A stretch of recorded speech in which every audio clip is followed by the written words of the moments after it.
ലോകത്തെ രാജശില്പി ശ്രീ ജി ദേവരാജന്റെ കാലടികൾ പിന്തുടർന്ന് ഒട്ടേറെ ഹിറ്റുകൾ ഒരുക്കിയ സംഗീത സംവിധായകനായിരുന്നു ശ്രീ M.K. അർജുനൻ മാസ്റ്റർ.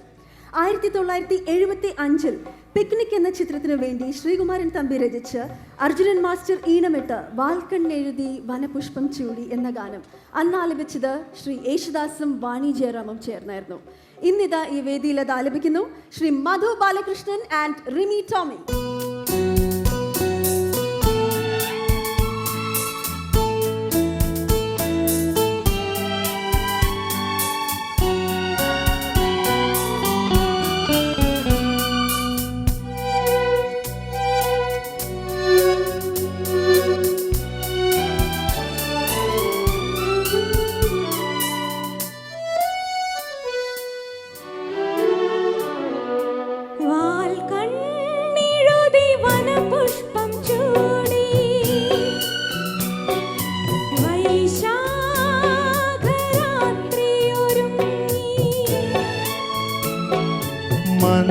മന്ദസ്മിതമാം ചന്ദ്രിക ചൂടി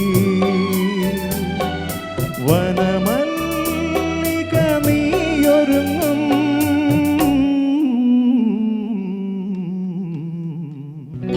വാൽക്കണ്ണെഴുതി വനപുഷ്പം ചൂടി വൈശാഖരാത്രിയൊരുങ്ങും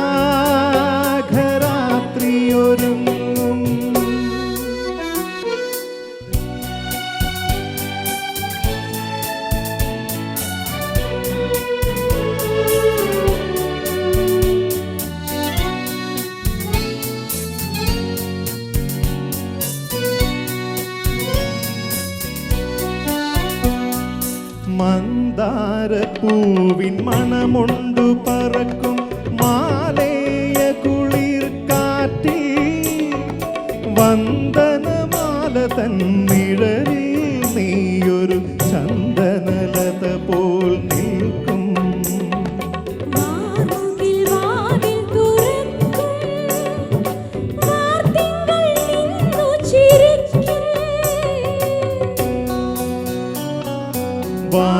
വാൽക്കണ്ണെഴുതി വനപുഷ്പം ചൂടി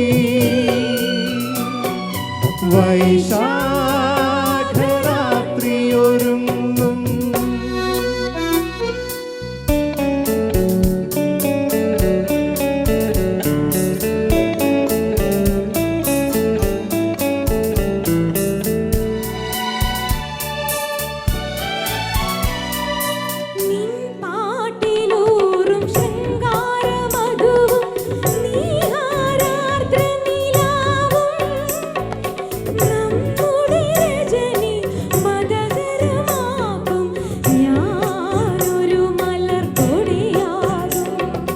വാനോകിൽ വാതിലടയ്ക്കും വാർത്തിങ്കൾ നാണിച്ചൊളിക്കും.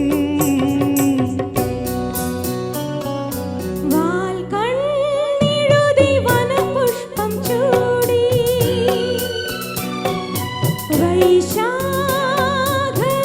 വൈശാഖരാത്രിയൊരുങ്ങും മന്ദസ്മിതമാം ചന്ദ്രിക ചൂടി വനമല്ലിക നീയൊരുങ്ങും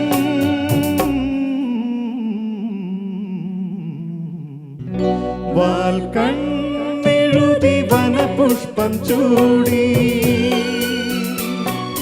വൈശാഖരാത്രിയൊരുങ്ങും.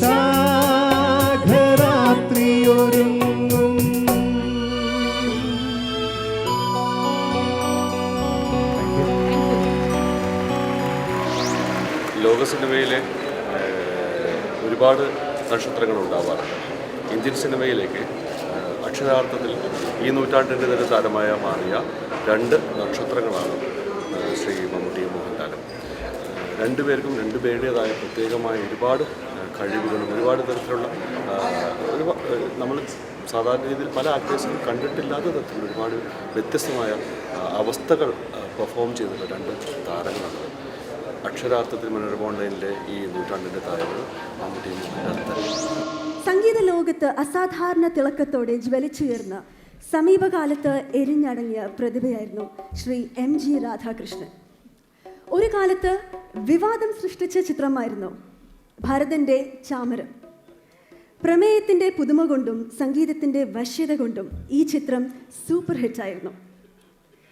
മികച്ച ഗായികയ്ക്കുള്ള സംസ്ഥാന അവാർഡ് എസ് ജാനകിക്ക് നേടിക്കൊടുത്ത് നാഥ നീ വരും കാലൊച്ച കേൾക്കാൻ എന്ന മനോഹരമായ ഗാനം ഇന്നിതാ ഈ വേദിയിൽ അവതരിപ്പിക്കുന്നു നമ്മുടെ പ്രിയപ്പെട്ട ഗായിക രാജലക്ഷ്മിയെ വേദിയിലേക്ക് സ്വാഗതം ചെയ്യുന്നു.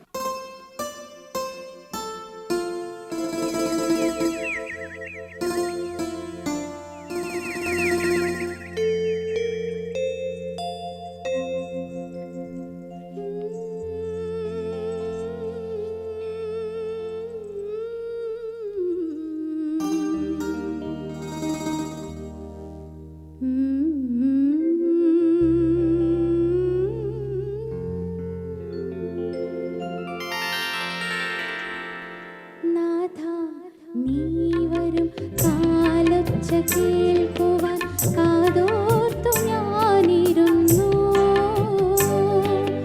താവകവീഥിയിൽ കിമ്മിഴി പക്ഷികൾ തൂവൽ വിരിച്ചു നിന്നു. നാഥ നീ വരും കാലൊച്ച കേൾക്കുവാൻ കാതോർത്തു ഞാനിരുന്നു.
അയക്കുന്ന ഈ ഒരു വേളയിൽ സത്യത്തിൽ സെല്ലുലോയിഡ് എന്ന പേരിൽ നമ്മുടെ മലയാളത്തിൻ്റെ മഹാരഥന്മാരായിട്ടുള്ള ലാലേട്ടനെയും മമ്മൂക്കിനെയും ആദരിക്കുന്ന ഈ ഒരു ചടങ്ങിൽ ശരിക്കും പങ്കെടുക്കാൻ കഴിയുന്നതെന്ന് പറയുന്നത് തന്നെ വലിയൊരു സന്തോഷമുള്ളൊരു കാര്യമാണ്.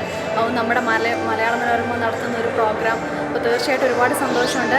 മലയാള സിനിമയിലെ ഇതിഹാസ താരങ്ങളെ തിരഞ്ഞെടുക്കാൻ മനോരമ ഓൺലൈൻ നടത്തിയ SMS വോട്ടെടുപ്പിൽ ഏറ്റവും അധികം വോട്ടുകൾ നേടി തിരഞ്ഞെടുക്കപ്പെട്ട മലയാളത്തിലെ 2 നിധികൾ ശ്രീ മമ്മൂട്ടിയെയും ലാലേട്ടനെയും ആദരിക്കുന്നത് ഈ സന്ധ്യയിലെ ഏറ്റവും പ്രധാന ചടങ്ങാണ്.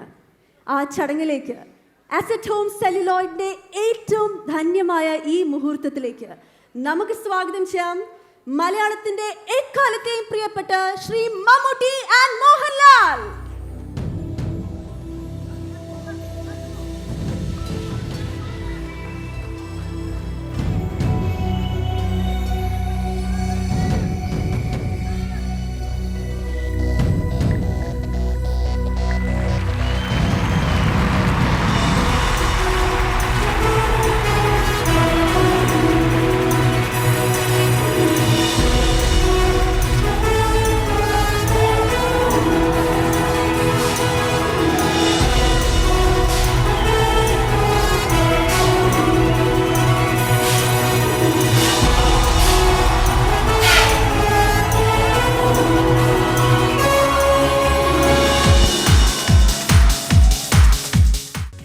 മലയാള മനോരമ നടത്തിയ ഓൺലൈൻ വോട്ടെടുപ്പിൽ പ്രേക്ഷക ലക്ഷങ്ങളുടെ സമ്മതിദാനം നേടിയെടുത്ത് വർഷങ്ങളായി മലയാളി ഹൃദയങ്ങളിൽ ചേക്കേറിയ നമ്മുടെ പ്രിയപ്പെട്ട വലിയേട്ടനും ആറാം തമ്പുരാനും പുതിയ അനുഭവങ്ങളും ആശയങ്ങളുമായി യുവതലമുറ അഭ്രകാവ്യങ്ങൾ രചിക്കുമ്പോഴും അവരോടൊപ്പം തോൾ ചേർന്ന് നിന്ന് അവർക്ക് താങ്ങും തണലുമായി വഴികാട്ടിയായി നമ്മുടെ കൊച്ചു കേരളത്തിൻ്റെ അഭിമാനമായി ലോക ജനതയുടെ മുന്നിൽ മലയാള സിനിമ തിടമ്പേറ്റിയ 2 കേശവന്മാർ, ഏത് വിശേഷണങ്ങൾക്കും അനുയോജ്യമാകുന്ന ഈ 2 പേർ, ശ്രീ മമ്മൂട്ടി, ശ്രീ മോഹൻലാൽ.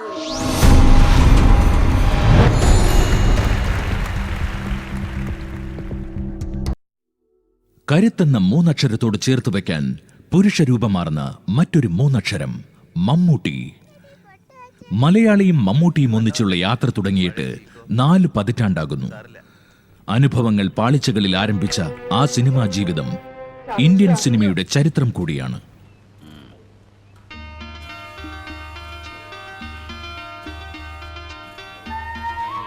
ചെറിയ വേഷത്തിൽ തുടങ്ങി അമ്പേക്കറോളം വളർന്ന മമ്മൂട്ടിയുടെ കഥാപാത്ര വ്യത്യസ്തത അഭിമാനകരമാണ്. മലയാളത്തിനു പുറമെ ഹിന്ദി, തമിഴ്, കന്നഡ ഭാഷകളിലായി ഒട്ടേറെ കഥാപാത്രങ്ങൾ. 3 തവണ മികച്ച നടനുള്ള ദേശീയ പുരസ്കാരം. ഈ അഭിനയ ജീവിതത്തിലേക്ക് ഒഴുകിയെത്തിയ പുരസ്കാരങ്ങൾ എണ്ണിയാൽ ഒടുങ്ങില്ല. വാത്സല്യമുള്ള വല്യേട്ടനായും തെറ്റുകൾക്കെതിരെ ഗർജിക്കുന്ന കിങ്ങായും ക്രൂരനായ പട്ടേലരായും പൊന്തന്മാടയായും വാറുണ്ണിയായും വിസ്മയത്തിന്റെ എത്രയെത്ര വീരഗാഥകളാണ് ഈ അതുല്യ നടൻ നമുക്ക് മുന്നിൽ പകർന്നാടിയത്.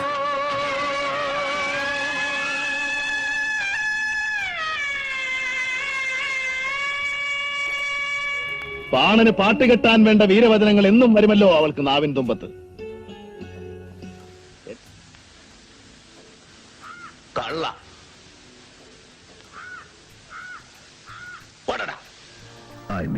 9ഓളം ഡബിൾ റോളുകളിലൂടെ ഇന്ത്യയിൽ തന്നെ ഏറ്റവും കൂടുതൽ ഇരട്ട വേഷങ്ങളിൽ അഭിനയിച്ച നായകനും ഇദ്ദേഹം തന്നെ. എന്റെ മകനോടെ സൽപുത്രനെ രക്ഷിക്കാൻ ഹാജി ആവുന്നതെല്ലാം ചെയ്തു. രക്ഷിച്ചു മകനെ. മകൻ നേരെ അലിഗഡിലേക്ക്. ഫരീദ് ബിൻ അത്തറിന്റെ കാവ്യങ്ങൾ നുണഞ്ഞ് ഖാലിദിലെ കവിമനസ് ഉണർന്നു. ഖാലിദ് ഇന്ന് മഹാപണ്ഡിതൻ, ആതിഥേയപ്രിയൻ, ഗസലും മദ്യവും ഒഴുക്കി അതിഥികളെ തണുപ്പിക്കുന്നവൻ. ഒരുക്കിങ്ങുന്നത്ത് അഹമ്മദ് ഹാജിയോ ഒരു നീചജന്മം പോലെ ചൂരിലെ ചില്ലുകൂട്ടിൽ. നിഗമനങ്ങളാണ് ഖാലിദ് സാഹിബ്, നിഗമനങ്ങൾ.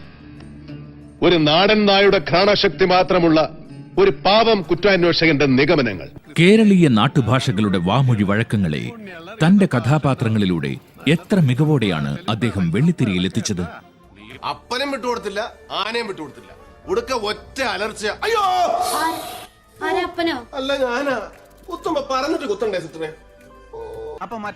ശബ്ദത്തിന്റെ സൂക്ഷ്മ അംഗങ്ങളിൽ പോലും അഭിനയമൊളിപ്പിച്ച ഈ അതുല്യ നടൻ ഇന്ത്യൻ സിനിമയുടെ എക്കാലത്തെയും പാഠപുസ്തകമാണ്. ഭാരത് മാതാ കീ ജയ്.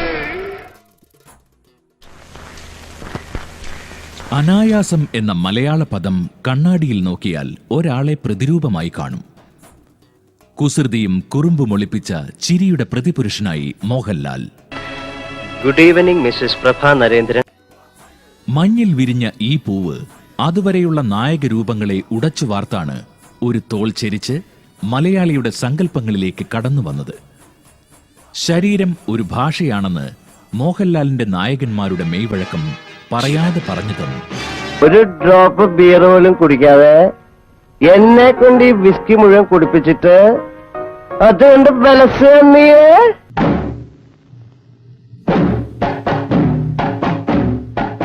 താളബോധമുള്ള ആ ശരീരഭാഷ ഇന്ത്യൻ സിനിമയ്ക്കാകെ ആശ്ചര്യകരമാണ്. ഭരതവും കമലദളവും വാനപ്രസ്ഥവും അങ്ങനെ ലാൽ എന്ന വിസ്മയത്തെ മഹാത്ഭുതമാക്കി. ഒന്ന് മുഖം കാണിച്ചു വരികയാവും. ഇത്തവണ കീചകൻ പതറിയെന്നും കർണഭാരവും ഛായാമുഖിയും രംഗത്ത് നേരിട്ട് അവതരിപ്പിച്ച് മോഹൻലാൽ അഭിനയത്തിന്റെ കൊടുമുടിയേറി.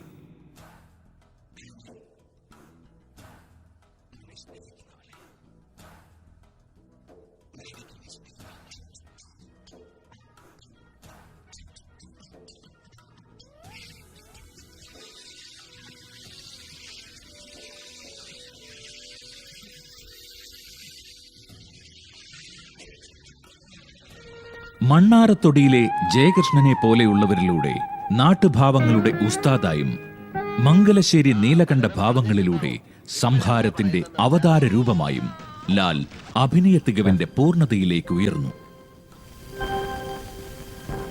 ജീവിക്കാൻ ഇപ്പോൾ ഒരു മോഹം തോന്നുന്നു. അതുകൊണ്ട് ചോദിക്കുക, എന്നെ കൊല്ലാതിരിക്കാൻ പറ്റുമോ? സൈനിക വേഷങ്ങളിലൂടെയും കഠിന പരിശീലനത്തിലൂടെയും അദ്ദേഹം നേടിയ ലഫ്റ്റനന്റ് കേണൽ പദവി ഓരോ ഇന്ത്യക്കാരനിലും രാജ്യാഭിമാനമുണർത്തുന്നതാണ്. തമിഴിലും ഹിന്ദിയിലും